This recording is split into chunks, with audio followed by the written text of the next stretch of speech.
Home.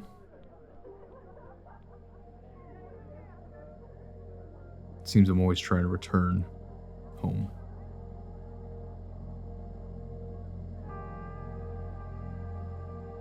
But home is something you create.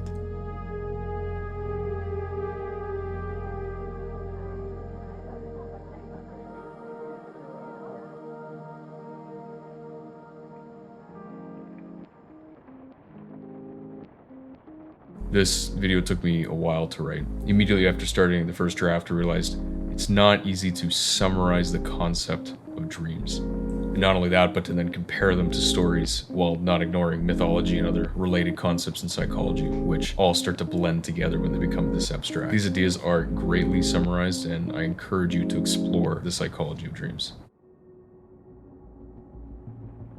The phrase, stories are dreams, gets thrown out haphazardly. Why are stories dreams? Sure, I can say, well, stories are never accurate representations of life, they just mimic it, but that doesn't explain why. Long and short, stories aren't just dreams. Life is a dream. But before we talk about dreams, let's first understand symbols.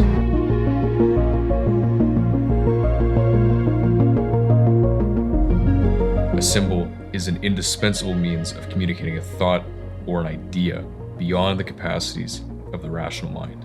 To understand the purpose of dreams, let's first understand symbols. Think of a symbol like a singular thing that contains a network of ideas. The symbol only exists because of the particular combination of its parts. Say, for example, your protagonist is in an unstable state of mind, and they see their reflection in a cracked mirror. The cracked mirror can be seen as a symbol for the protagonist's instability. And the ways that you might make this association could be: the mirror represents how we see and what we think of ourselves. When something is unstable or unbalanced, it has cracks and imperfections. One's reflection in a cracked mirror might suggest that the individual sees themselves in an unstable way. Symbols are a way of representing information, but a symbol can only truly be analyzed when viewing them rationally and irrationally, or objectively and subjectively. Say, for example, I ask you what home means. Home can have a ton of meanings. It's where you're from, it's where you or things belong, it's solitude, it's safety. But let's take it a step further. Maybe home to you is not safety. Maybe home means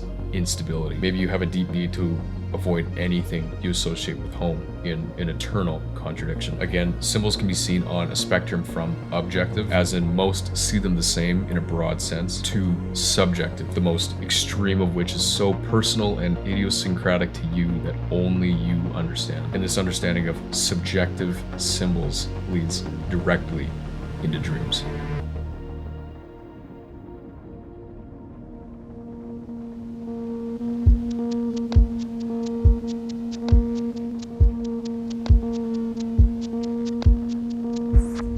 Dreams show us our unrestricted understanding of the world. Our conscious mind needs to prioritize information in order to function. You can't act on every perceived symbol consciously because they all mean everything and nothing.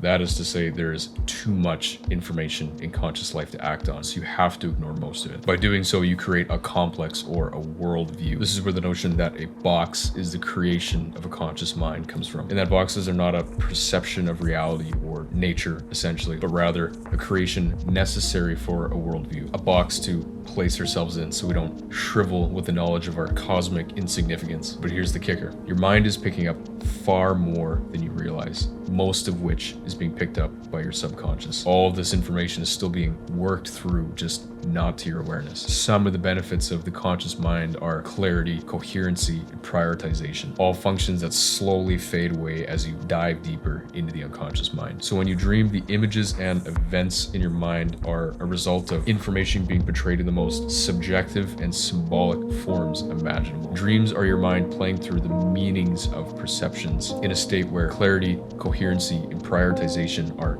barely available. Carl Jung stated something along the lines of, when analyzing a dream, it's important not to view all the events in an isolated fashion, but to explore all aspects of each element. What other thoughts, feelings, memories arise from thinking of each element? For example, a well-documented dream is one where an individual is exploring a house or a space that they know well, but they discover a new room, hidden to them, evoking a revelatory response. The common assessment of this dream is the house being associated with the person's familiarity with their job, their relationship, or even just their life as they know it, and discovering something new that they were unaware of. This example shows the idea of abstract and subjective association. When recalling each occurrence of your dreams, what do they remind you of? This is highly subjective and a delicate practice. The individual must listen to their true response rather than rationalize one, or at least minimize the instinct to rationalize it. This is, in a nutshell, how symbols work in dreams. So all in all, it's these subjective symbols that I believe hold the answer to the question,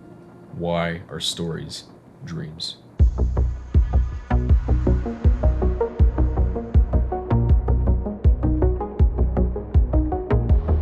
Stories and dreams are both, in the grand scheme, collections of symbols. In other words, they're both using highly subjective and metaphorical language to convey information. And this is especially present when we view a bad story, one which seems amateur or lazy. A subpar story tends to be a face value mimic of something else, not exploring any further than the cover, assuming that what is objective about it is all there is to it. A story is a dream because it's a creative composition of what events mean when combined versus what they mean by themselves. The whole is greater than the sum of its parts. Remember, the network of ideas. And this goes full circle when we see that all of life is a dream. Dreaming is a function of associating a value with an experience. The only difference between a dream while asleep and a dream while awake is, again, the line of objective to subjective. When we all agree on a subjective perception, we call it objective. And as far as we're concerned, there is an infinite amount of objective truths, but ultimately they are perceived subjectively. We would not survive and grow as a species if we couldn't agree on subjective perceptions. We live and evolve by constructing worldviews, by creating a box that we all agree to live in. The heavy price to pay for enlightenment is the burden of the greatest responsibility each individual can bear.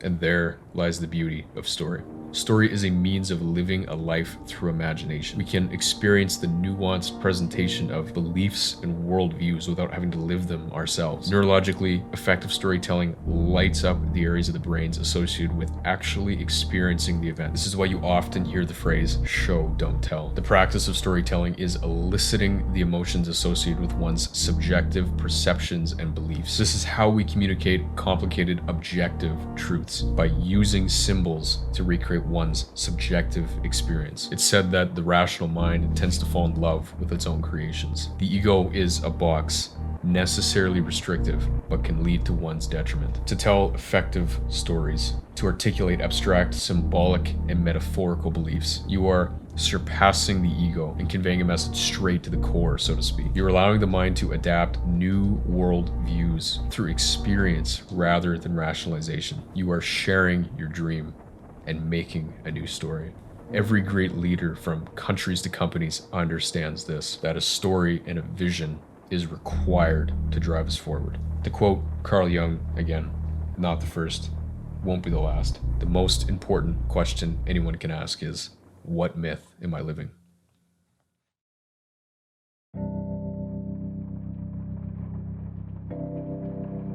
So what's a practical takeaway from all of this? How do you incorporate an understanding of dreams into your storytelling? Write your dreams. No, don't just write down your actual dreams as soon as you wake up and call it a day, but rather explore your symbols. Tell stories that articulate your personal associations. Write and explore the metaphors of your perceptions. Share your views and use your subjectivity as a conduit for insightful expression. The richness of a great piece of literature or the weight of a great film is tied directly to its insightful expression of symbolic representation. Exploration of your symbols is a real search for truth. For each individual's subjective truth might ripple and resonate with others, and maybe shape the world.